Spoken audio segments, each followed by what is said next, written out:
to this month's Mills Meet. I'm Nikki Mills and I'm joined in the studio today by singer-songwriter Roisin O'Hagan. Hello, how are you? Hi, I'm not too bad. Yourself? Good, I'm very well, thank you. Thank you for coming into studio too and joining me today. No problem. So whenever I get a guest in on Mills Meets, I always like to get to know them by asking them a couple of random questions and a few would you rathers. So this interview is no different. We're going to get started with that. So First question is, would you rather be in a world surrounded by animals and no humans, or a world where animals didn't exist? Oh, this is horrible. You love animals, don't you? I do love animals. I feel like I'd go crazy without people to talk to, though. Yeah. Because, like, animals can't talk back at you. No. So. They would just look at you like, oh, what did she say? Yeah, I'm going to say a world without animals, as much as that pains me. Yeah. You need the human interaction, don't you? Yeah. Cool. So this is a funny one. I always like a funny one. Would you rather burp out confetti every time you burped or sneeze glitter every time you sneeze? Oh, sneeze glitter. Really? Yeah. It's so messy, though. You can't get rid of glitter once it's everywhere. Is glitter messier than confetti, though? I would think I'm not so. sure. At least it's pretty. Yeah, that's true. I'll go with that. Yeah. Okay, and last, would you rather be forced to dance every time you hear music or be forced to sing along to any song in your head? So you know them times you've got a really annoying song in your head. You just have to sing. You have to sing it out loud. Definitely sing every song in my head because I can't dance for anything. Like, can't do it. Fair enough. And we'll be listening to one of your tracks later on. You've just performed for us, so looking forward to hearing your song. You can sing very well. Oh, thank you. As well as singing, you're a very good songwriter, and you've recently won a competition for songwriting, haven't you? Tell us a bit about that. Yeah, so that was the Alfie James songwriting competition. It was basically loads of people sent in their songs, and then about 10 or 11 finalists were chosen, and we all did like a final in Braintree the other week, and it turned out I won it. So wow, well done. I was like, okay, because I don't win things, so it was just a nice little nod, I suppose, and yeah, especially when it's for something that means so much to you. So what is the secret to writing a competition-winning song? To be honest, the songs of mine that I'd say are like my best songs as such are the ones that come really naturally. As much as like songwriting is like something you have to keep like going at and practicing, the best songs I personally find are the ones that just come naturally. So I think it's just keeping songwriting ticking over and letting the songs like kind of flow out when they're meant to. So yeah, just natural, I suppose. And with songwriting, obviously, it comes with the music as well. Do you tend to do the lyrics first or the music first? Always music first. Is it music? I can't write lyrics first. I've tried it. I just don't find I can like fit everything in quite the same way. Like I like to come up with some chords and then start like singing nonsense over the top. So like some of the voice memos on my phone are just ridiculous. Me going la la la la la or like na na na na na na na, and then kind of like words come next over the top of that. If that's what works for you, then well, it obviously has. You've won a competition for it, so well done for that. So how old was you when you wrote your first ever song? Do you remember? I'm not completely sure. I've always been into songs as such, like always like kind of loved particular songs and wished I could like write them, write like that. And then I started playing guitar at like 12 or 13, and that was when I first put songs together properly with guitar. But before that, I remember I'd have like pages and pages of just lyrics and songs that I'd come up with in my head, like imagining the melody and like the chords behind it. But yeah, I'd say maybe like 10, 11, but like not proper songs. So do you look back at some of them and kind of cringe and like, oh, did I really write that? Because I have some of the notes from them still, and I'm like, oh, I'm glad I didn't write that like now. Yeah. And what's your favourite song you have written? I've got a song called Living in the Dark that I wrote about a year or so ago, I reckon. That's probably my favourite song because it's the one that most people will come up to me and be like, I like that one. Nice. So, yeah. And how does it feel to get that recognition of people coming up to you and saying, I've listened to your song and I really like it?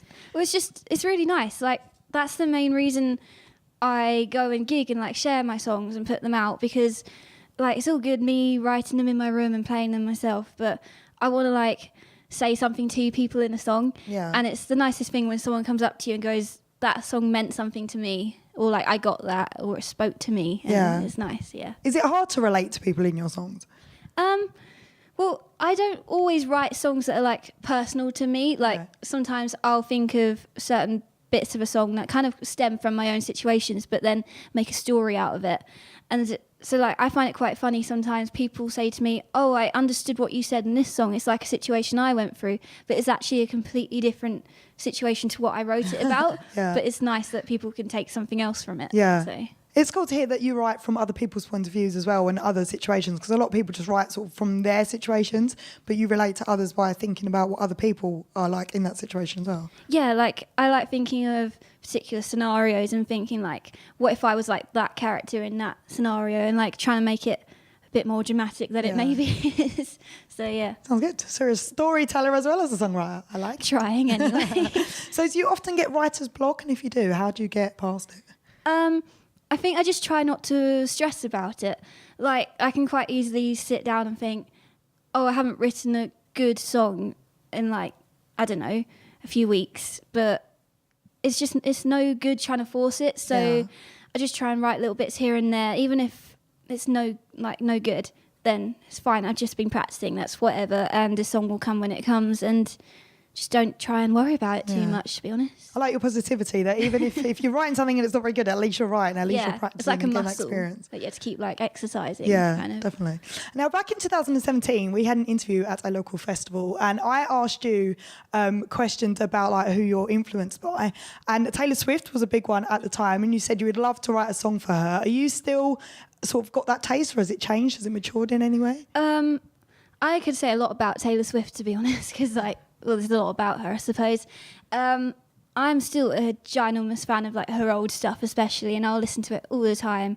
Her new stuff, I do like. Like I went and bought the new album. I do know all the songs and everything. I get why people hate it, and I get why people love it. I still think she's a great songwriter. I don't maybe love the music she's gone towards as much nowadays, but I still really like her music, and I'd still like to write a song for or with her, I suppose, in like a dream world. But you never know, one day it might come true. Because my next question was going to be, you sort of touched on it a little bit there, how do you feel that she's gone more mainstream and like kind of left her country roots? Well, when she started going over to like more pop kind of stuff, I reckon I think the album Red was probably the album where everyone was like, okay, she's definitely not like a country artist anymore.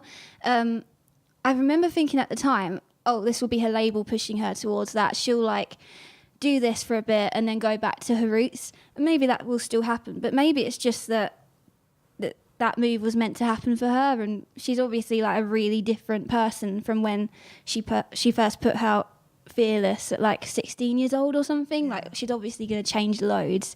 I still like her music. I think, to be honest, if she was writing all the same music right now as she did when she started, people would be a bit like, this is old, this is boring, we've heard this. So yeah, so she's kind of growing and evolving in music too. Yeah, exactly. Cool. And you're kind of a country singer, that's kind of your genre. Do you think there's a space in the charts for country music? I think what's been coming up a lot lately in the UK is the whole like rise of the country music scene, especially like there's a lot online you can find. There's a very niche little kind of group of country music and country like fans, and I don't know, I think it's definitely on the rise. Like you have all the big festivals that are, well, they've been going a while now, like C2C Festival, Buckle and Boots and things. And I'm not like strictly country, but I still have bits of it in there, and it's nice to see that there's more and more kind of like festivals and things popping up where like someone like me could maybe fit in. Yeah, definitely. And so talking of your music, you performed a track for us when you first came into the studio, didn't you? Do you want to introduce it and we'll have a watch of it? Yeah, so this is my song Miss You Like June.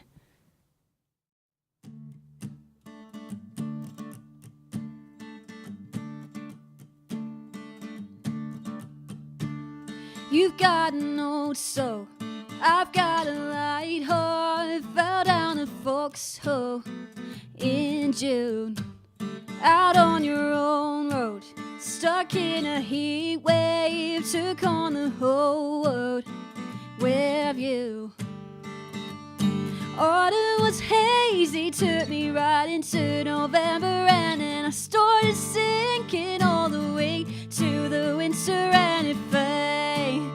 Oh, hey, if I start to miss you, then I might as well run, kick up the old dirt, put on your old shirt, and I just 'cause I miss you, love, I miss you like June. Ooh.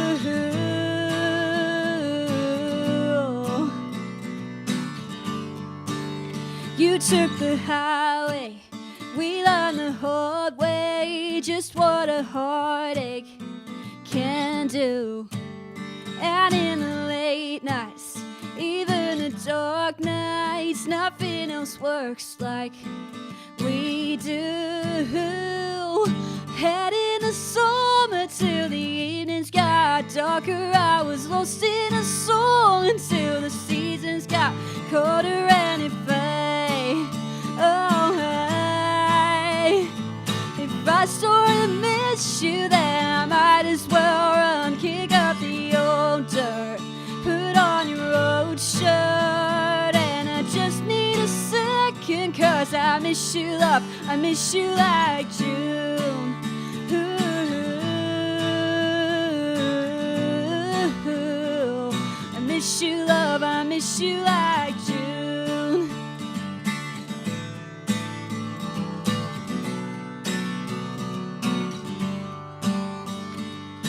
Autumn was hazy, took me right into November, and then I started sinking all the way to the winter. Got your feet up, I've got no fear of, nobody knows us like we do. And in the late nights, we had our first fight, she said it's alright, 'cause I miss you, love, I miss you, and it fades. Oh, hey. If I sort of miss you, then I might as well run, kick up the old dirt, put on your old shirt, and I just need a second, 'cause I miss you, love, I miss you, and I just need a second, 'cause I miss you, love, I miss you, and I just need a second, 'cause I miss you, love, I miss you like June. That is a really catchy track. I really, really like that. Thank you very much. How long did it take you to write that one? This was one of the ones of mine that kind of like came out really quickly. I'd say like my best songs are the ones that happen like in like 30 minutes time kind of thing. So I think that was a very fast song to write from what I can remember. I do like it. It's going to be stuck in my head for the rest of the day. Sorry. It's not a bad thing. It's not a bad thing at all.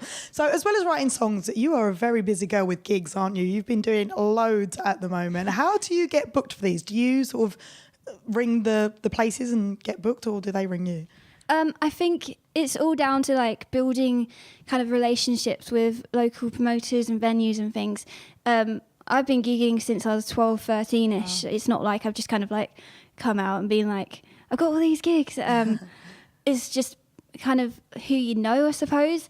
As much as that sounds like a hard kind of task to build up all those contacts, you just have to keep going. And like one gig you play might bring you 2 more contacts for another gig. And that's what I've been doing kind of since I started gigging. And yeah, it's good. Yeah, as I say, I've been looking on your social media and like you've been non-stop recently. I'm a bit busy. Really good.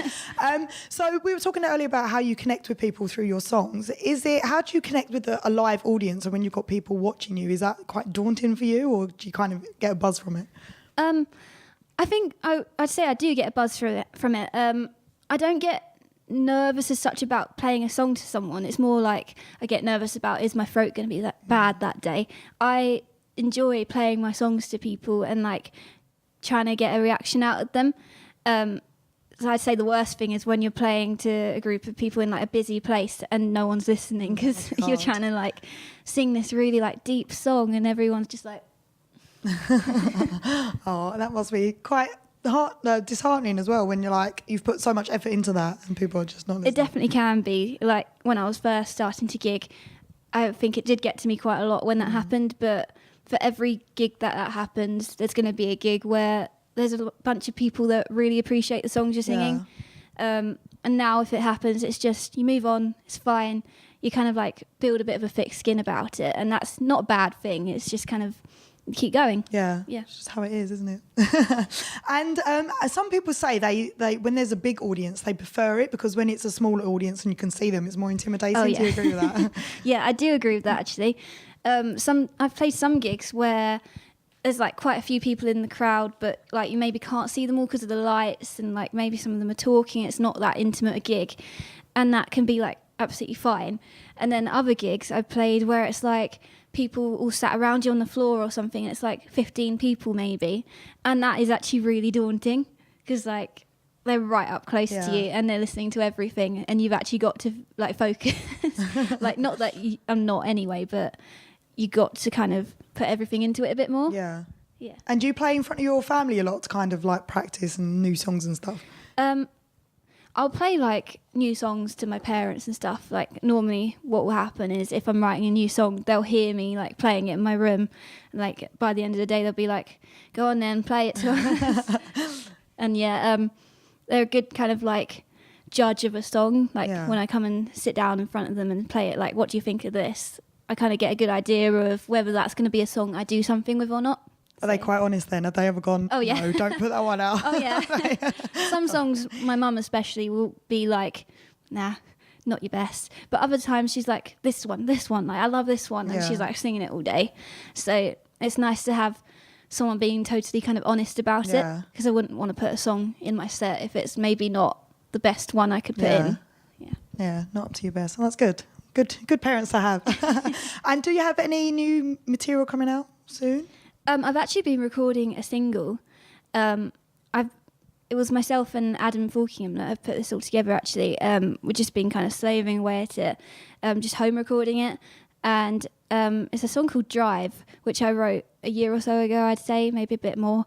And we put so much into this, and we just got all the final masters back of it, just doing some final bits on like some artwork plans and things. And just, going to put that out soon and see where it goes. So. Oh, will there be a music video for that? Are you into doing music videos? I hope so. I have a lot of ideas for one. It's just kind of making it happen. Yeah. The creativity of it. Yeah. Making of it. Cool. I'd love to do that though. So if people want to sort of know when your single's going to be out and that kind of thing, how can they know more about you via social media? So I'm posting all the time on mainly Facebook and Instagram. I'm sure you've probably seen. I'll share everything on there, from like gigs in the coming weeks to like new music, everything like that. I'm always on it. And it's just under Roisin O'Hagan, which is Roisin. Yeah, there's not many of me. It's a very nice name. Thank you. Okay, so before you leave the studio today, you're going to try and attempt a world challenge for us. Emphasis on try. So you tell the people watching what you chose. So I'm doing how many CDs you can balance on one finger. Now that sounds tough. I mainly chose this because the others sounded really scary. Okay, cool. So we are going to get set up for this, and then we'll see how well you do. Cool. Is going to see how many CDs she can balance on one finger. The amount to beat is 247. Not get anywhere close to that. But this is just a bit of fun. This isn't for the official book or anything, so we'll just see how many you can do. And this was achieved. The balance of 247 was done in Italy on July in 2015, so not too long ago actually. So the rules are: you can't poke your finger through the hole in the middle, and you have to hold your finger horizontally, not vertically. I don't know who would do that, because I don't know how you're going to balance any on there. That's true. That is true. Okay, so we are going to do this. We're going to give you 3 attempts to do this, to see how many you can do. How are you feeling? This is going to fail really miserably. I'm going to get like 3. 3 is your target. Okay, we'll see if you can get 3. Okay, so when you are ready, off you go. Okay, so yes, the finger is out straight. One finger. Can she balance one? There we go. We have 1 CD. 2 CDs. 3. Oh. So you didn't even get attempt 1. Okay, attempt 2. Okay, off to a good start.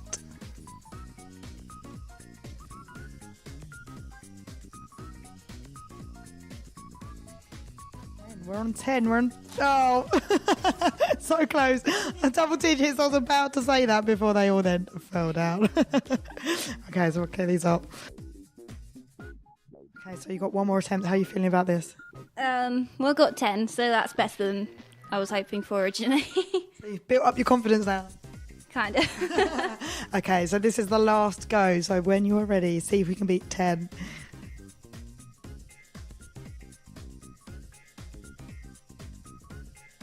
Eight.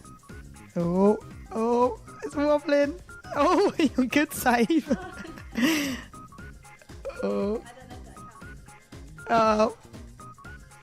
And it's over. You tried 10. 10's impressive. I don't think I would have done 10. I'm happy with that. Good. Well, Roisin, thank you very much for coming in onto Mills Meets.